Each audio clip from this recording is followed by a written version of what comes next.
So these are our new formulas, right? Our formulas for the sum and difference of the sine, cosine, and tangent that we derived in the last couple of lectures. What I want to do now is show you how we can use these things to get the trigonometric values of some angles that we couldn't get before. So take a look at this one. Cosine of 15 degrees. Well, that's not one of our special angles, 30, 45, 60, so forth. But I can rewrite this in terms of those angles. 15 is 45 minus 30. And I know the cosine and sine of 45 degrees and 30 degrees. So now I'm going to use my formula. This is the cosine of 45 degrees times the cosine of 30 degrees plus the sine of 45 degrees times the sine of 30 degrees. You see what I'm saying? I know all of those values. All right, so let's see. This is the square root of 2 over 2 times cosine of 30 degrees. That's the square root of 3 over 2 plus the square root of 2 over 2 times 1/2. So there's my answer. Just clean this up. Square root of 6 over 4 plus the square root of 2 over 4. And we can take this one step further. Let's combine the fractions together. Square root of 6 plus the square root of 2 over 4. And that's it. There's my answer. All right, so let me give you one. All right, see what you can do with this one. See if you can think about how to split this one up. Okay, so for 75, I'm thinking that's 45 plus 30. So this will be the sine of 45 degrees plus 30 degrees, which is, let's see, sine 45 cosine 30 plus, let's make sure I know we got to switch them, right? Cosine 45 sine 30. That's the square root of 2 over 2 times the square root of 3 over 2 plus the square root of 2 over 2 times sine of 30. That's a half. So, excuse me. What do we end up with? Square root of 6 plus the square root of 2 over 4. All right, so how about radians? Well, it's going to be the same process. We're going to do exactly the same thing. Only it can be a little trickier to see how you split it up. Right, now you see, when I see this, the first thing that stands out to me is that 12. All right, 12 is 4 times 3, and I pick out 4 times 3 because I know the sines and cosines of angles whose radian measure has has 4s and 3s in the denominator. So let's see. I'm thinking I'm going to split this up something like this. Cosine of something times pi over 4 plus something times pi over 3. Okay, so now here's where you have to get a little creative, and you have to think about the things that we know the sines and cosines of. I'm thinking, let's see. How about I make this a 1, just leave this pi over 4, and I make this a 2. Right, now think about common denominators, right? Let me work this out over here on the side just to double check myself. This would be 3 pi over 12 plus 8 pi over 12, which is 11 pi over 12. Good. That works. All right, now I'm going to use my cosine formulas.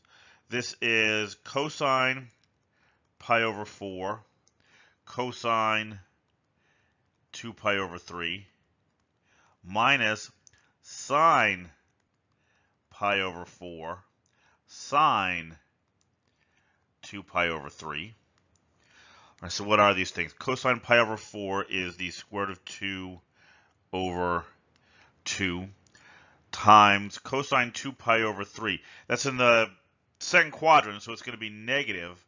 Right, this will be negative 1/2 minus sine of pi over 4. That's the square root of 2 over 2. Sine of 2 pi over 3, that's the square root of 3 over 2. And now let's just clean up.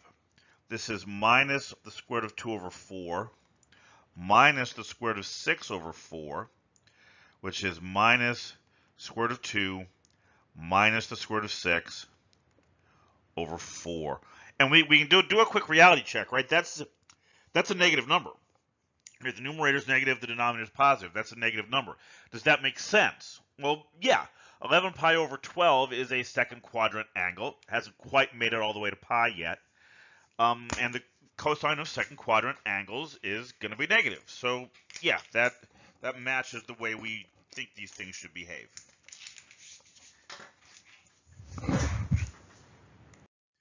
right, so let me give you one, right? Try this, see what you can come up with. All right, so I'm going to use kind of the same reasoning. I'm going to make this the sine of something pi over 4,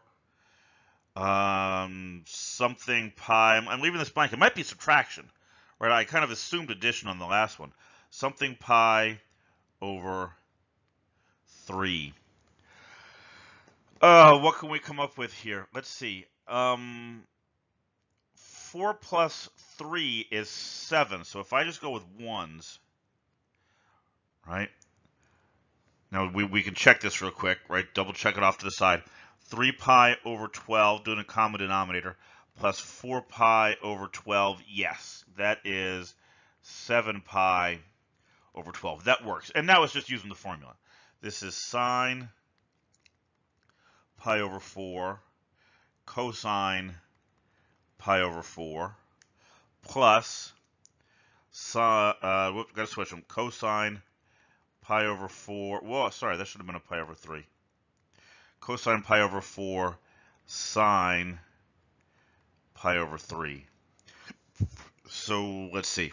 Square root of 2 over 2 times cosine pi over 3, that's a half, plus the square root of 2 over 2. Sine of pi over 3 is the square root of 3 over 2. So that's the square root of 2 over 4 plus the square root of 6 over 4. And again, we can, over 4.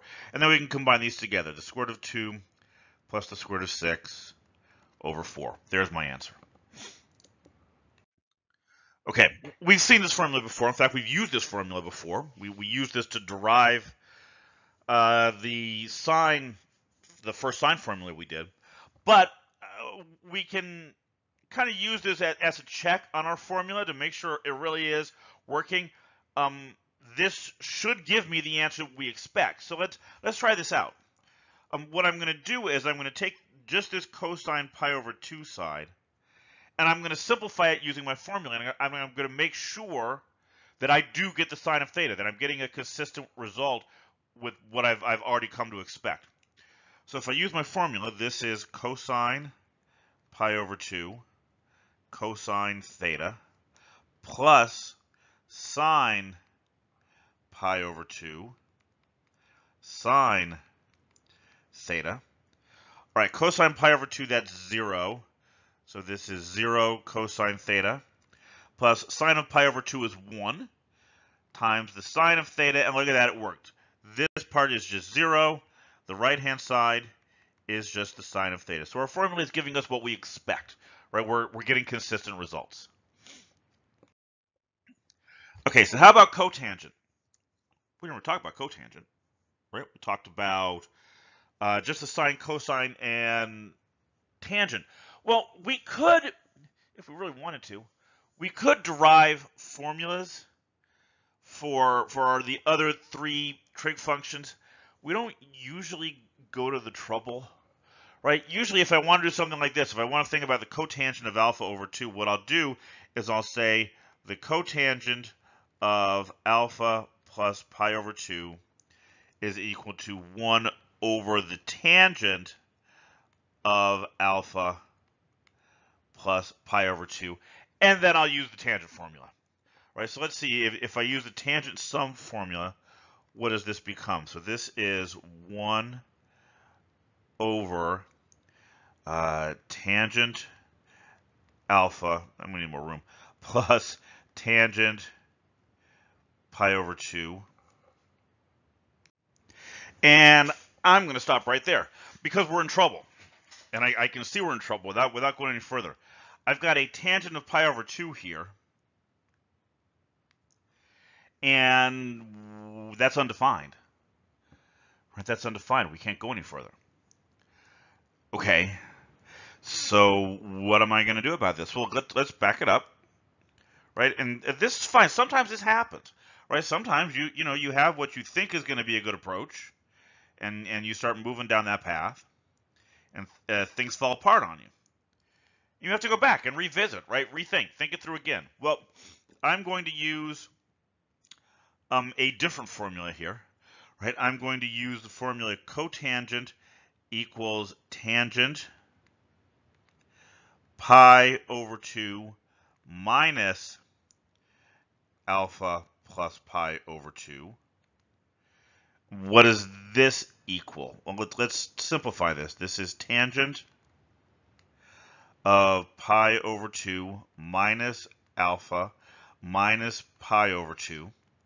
Subtract these pi over 2's. This is tangent minus alpha, which is minus tangent alpha. And there's my answer. That's what I was trying to show. All right, and I know I ended up not using my sum formula here, and that's fine. The method I described is a valid one. We will do that sometimes, right? When we have a cotangent or secant or whatever of a sum, we'll convert it to the other, use this definition to get it to a trig function that we do have a formula for. But you also need to be flexible, right? That was really my point with this question. Don't get locked into an idea. I've had this happen standing up in front of a class before, right? I get locked into this is how we're going to do this problem, and sometimes it just doesn't work. You have to take a step back, right, and think things through, see if you can't find another approach.